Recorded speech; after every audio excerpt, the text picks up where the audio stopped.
Welcome to the Simpler Business Podcast, where we talk about ways to do what you love and serve your people in a way that brings you income and freedom. I'm your host, Marissa Roberts. Join me as I chat with my favorite entrepreneurs about how they simplify their biz so that you can simplify yours. Consistent, helpful content is the key to growing your business online. It's how your ideal customer gets to know who you are and how you can help them. And it's a fantastic way to prove you know what you're talking about in your industry. It shows people what it would be like to work with you, and it encourages them to take that next step to book in for your service or buy your product. So why do we procrastinate on content creation? Why do we post and ghost on socials? Why do we neglect our email lists? Usually it's because we feel like we don't have enough time to create new content, we don't know what to say, or we don't think we're very good at it. It's all an internal thing. Content creation does feel like a really big job. It's time consuming. There are so many places that we feel like we need to show up on these days, and it's really hard to keep coming up with new ideas for content. But here's the good news. You don't actually need to create new content every day. There's a much easier way to show up consistently online, and my guest today is here to teach you how to do it. Content repurposing agency owner Felly helps ambitious service providers and coaches create a sustainable business, grow through digital marketing, and build a life on their own terms in a way that feeds their spirit. Felly specializes in helping her clients create a core content strategy that embodies their own energy, vision, and dreams. And she believes that marketing success comes from creating messaging that is distinctly you. If you've already got content you've created previously, you can use that in multiple ways to build brand awareness and sell out your offers. Don't burn yourself out trying to create new content. Sales and success don't come from sharing the newest and trendiest stuff. In fact, most of your audience needs to hear the same thing over and over again before they get familiar with it and truly understand it, relate to it, and decide to take action and buy.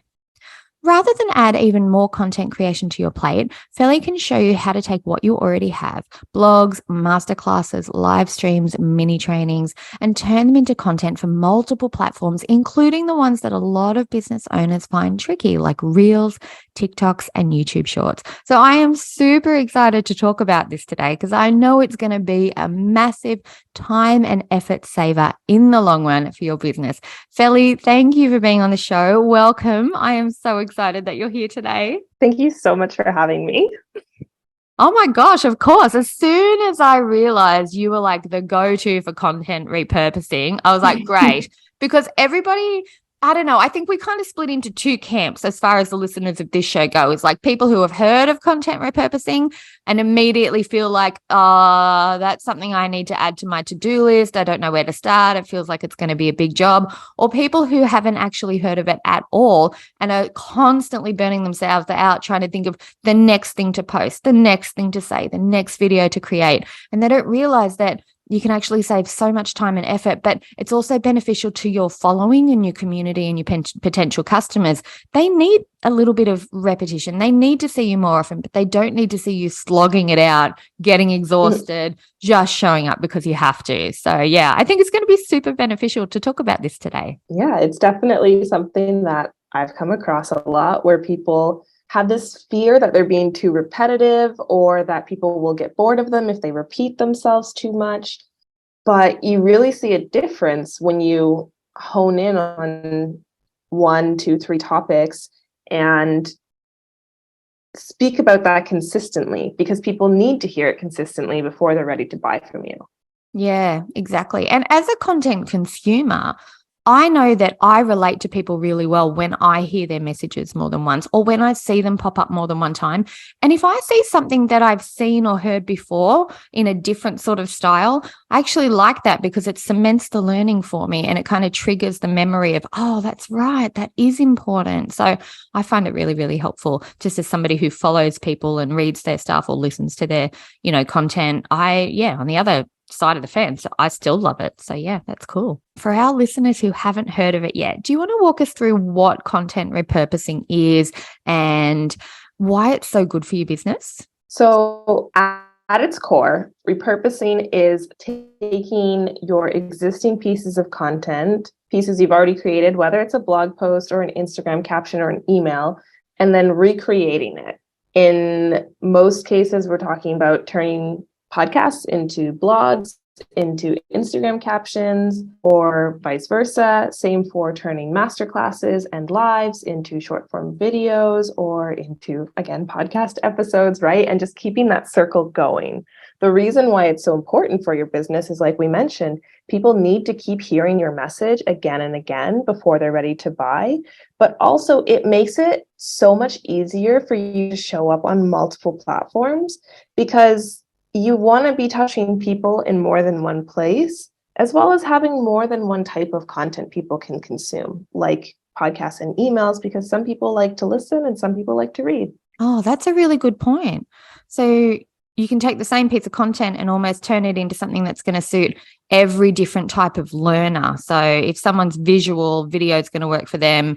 And there's a lot of us who still love reading blogs and articles. Like, I'm a big reader and I like to scan through things and pick up tips and points. And sometimes I don't have time for a 60-minute video or a 30-minute podcast, and I just need the information really quickly. But other times I'm driving and I could do with some inspiration and, something to focus on. So yeah, I can see how that'd be really helpful.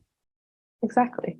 Yeah. So what's the difference then? I know I've heard you talk about content repurposing, and also I've heard you mention content redistribution before. And I think so that people don't get confused, it's important that we clarify the difference between the two, because there is a lot of back and forth with content repurposing on people saying, oh yeah, but what if you have trouble with the algorithm? What if you have trouble with watermarks? What if, so it can get quite a bit overwhelming for somebody who hasn't come across terms before. Is there much difference between redistributing the content you already have and repurposing the content that you already have? Yes. Yes. I think, personally, I think it's a huge difference, because to me, redistribution is just resharing the exact same piece. You don't have to do anything or change anything about it. So there's platforms like, it's misleading, but repurpose.io, where if you post on TikTok, you can set up basically the same thing as Zapier, where it will take your video from TikTok, remove the watermark, and share it directly to Instagram. Mm-hmm. But the problem with redistribution is it doesn't take into account different platforms like algorithms and requirements. So your TikTok caption is going to be like one blurb, right? Where on Instagram, we're so used to people nicely separating out their captions and formatting them so they're easy to read. Yeah. And same if you were repurposing from TikTok or Instagram then to Pinterest or YouTube Shorts, it's different hashtags, and those platforms are really about using keywords and SEO. So your Instagram caption that's trying to be trendy and hook people in could actually damage the performance of your short form video, based on the fact that the caption or description, whatever it is on that platform, doesn't match. So repurposing is really, repurposing would be taking the short and turning it into a post, where redistribution would be taking the short and sharing it on a different platform. Yeah. Okay. That makes sense, because as a consumer, sometimes I go on YouTube Shorts and you can clearly see that there's a disconnect between the video and the feel of the content that I'm used to on YouTube. It feels like it doesn't quite belong there. It's still interesting, but it almost feels a little bit fake when it's not tailored to the platform. Or you can spot straight away if somebody's just grabbed their TikTok video and reposted it on Instagram. And it's not a bad thing, but when you're following somebody regularly, I think it stops you from making that connection, because it's kind of like a quick copy and paste as opposed to something that somebody's created. So there's a slightly different feel when I watch them when they're not meant for that platform. Right. There's no intention behind it. And with a lot of these platforms, not every TikTok video belongs on Instagram. Yeah. And not every TikTok video belongs on YouTube Shorts, right? Shorts is better for your talking head videos versus the trend content. And not every trend that makes it on TikTok makes its way over to Instagram, and they don't always translate, right? So it is about being intentional with which posts, which content you share on which platform. And that's where I'm not a big fan of the automated resharing, because it doesn't let you do that.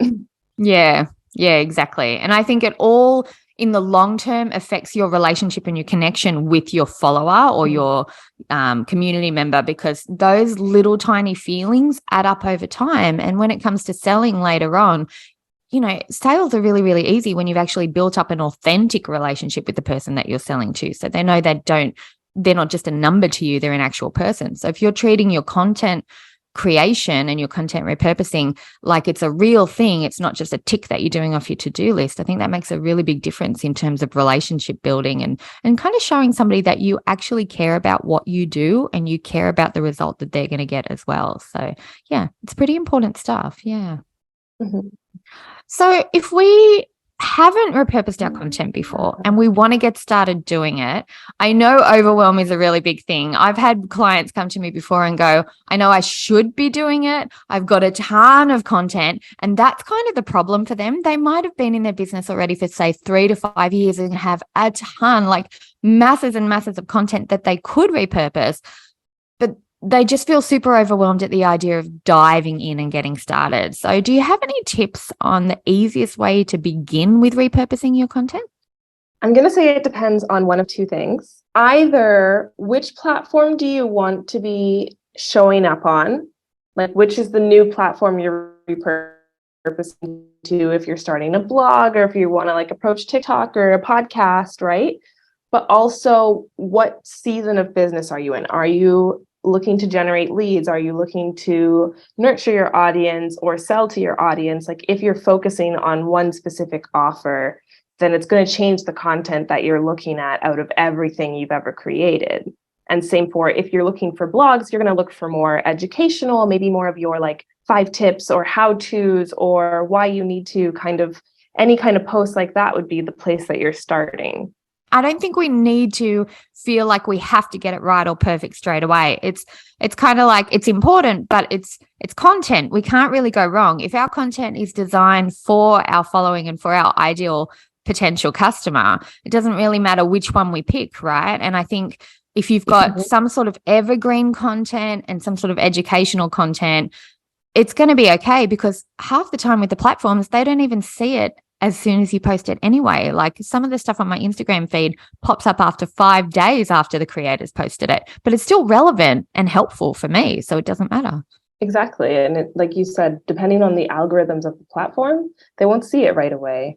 And like with things like podcasts where people binge them, it like the order of it isn't necessarily as important as we think it is. Yeah, that's true. I've listened to 6-7 podcast episodes in a row of the same creator before and didn't even care which one popped up next. And you know, sometimes I think about, I've heard people's podcasts before where I've known as a listener that it's not brand new content, and it had no negative effect on my experience at all because it was delivered in a way that felt evergreen. It felt like it would always be relevant. So yeah, okay, well that takes a lot of pressure off. That makes it feel a lot easier to get started. And what about the tech more side approachable? Yeah, more approachable. What about the tech side though? So if I've got listeners who are like, I've just managed to figure out how to write a blog, how am I going to turn that into, say, a podcast episode or a video? Or, yeah, do you have any recommendations on making the tech easier, or do you think it's better to outsource this kind of thing? What do you think? Oh, I mean, it goes into how much do you yourself enjoy creating content, right? Like, do you want to create all your content? Do you like creating all your content? Some people don't like to write. Obviously, things that are like podcasts with your recordings or videos, it does need to be you. Yeah. But when it comes to anything written, you can easily outsource that. And so, yeah, I think it depends on your enjoyment level, because with us, for our clients, a lot of the times it's they have podcasts and they only want to record the podcast. They don't want to write emails. They don't want to write blogs, but they understand the importance of them. So in that case, it's like your comfort level and how much you're enjoying it. But also, like, I know people who take old Instagram captions and they read them as scripts for their like talking head videos, or same for blog posts, whether it's like using the headings for your podcast if you're like making points for like going through the headings, or even reading word for word if you're like good like that. I can't read teleprompter style. I prefer to just like go on tangents. Yeah, that's a good point. I go through phases when I repurpose my content. So half of the year, it's like writing feels easier because I can just do it wherever I am. I can take my laptop or even just type into my phone and then kind of like upload to my shared drive the actual content and go from there. But then other times, about 6 months of the year, I'm like, I do not want to write anything. I just want to sit down and talk. And then like a transcription, if I get someone to just transcribe that for me, that starts to be really, really helpful. As long as I remember to tweak it a little bit so that it kind of flows smoothly, it does the trick. So yeah, so there's lots of ways that we can really save time and effort doing it. And I love the way that you said do the one that you enjoy the most, because that is like, honestly, if there was one lesson I could tell my clients, it's do the thing that feels good. Because if you're going to do the thing that you actually enjoy, you're going to show up every single week because you're not going to procrastinate or dread it or feel uncomfortable. So if there's one thing anyone takes away from this conversation, do the one you enjoy, outsource the rest. I'm like, go for that if you need to, and that'll get your content momentum going anyway. Exactly. Nice. All right. So I know that you have a resource that can help people out with their content repurposing. Are you happy for us to share that on the show today and maybe pop a link into the show notes? Yeah, of course. I have an ebook called Repurpose to Email, and it's exactly what it sounds like, that it's a 3-step process on how to repurpose your existing content to your email list so that you can start being consistent with email. Oh, that's going to be so helpful because that's like the number one thing people tend to ghost on, right? They'll do emails for maybe 2 months and then just completely forget about their email list for another 2 months. And then you get that email in your inbox that goes, hey, sorry, I haven't been here. Coming back in. Yeah. And we all know what that's like. And yeah.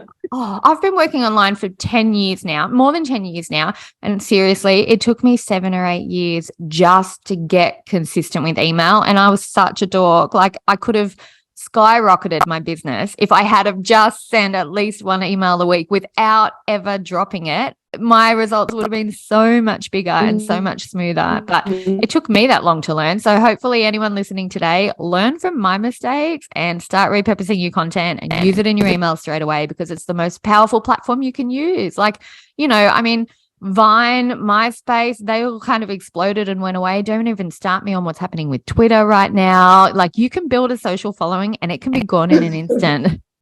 And your Instagram account could get banned tomorrow.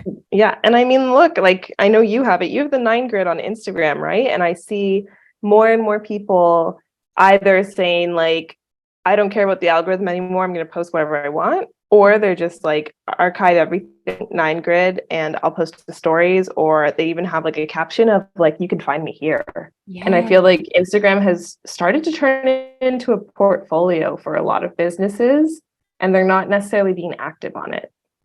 Yeah, that's true. I used to really struggle with my feed, and that's why I decided to just make it a static grid, because that way people could still see what I did when they stumble across me from the first time. But Reels is where I'm at. I love doing Instagram Reels, and email is where I do most of my actual proper work. Like that's where everyone can see me. I can reach people any time of the day. I'm not worried about an algorithm anymore. It does take a lot of pressure off, but there's something about email that I think makes people stop and go, oh, that feels like a really big job. So to be able to repurpose content that you've kind of created on the fly or had fun doing it and turn that into a powerful email, that's going to help so many people. Yeah, for sure. And I know like for me, I prefer to write for email and repurpose those for my Instagram versus the other way around now. But it wasn't always like that.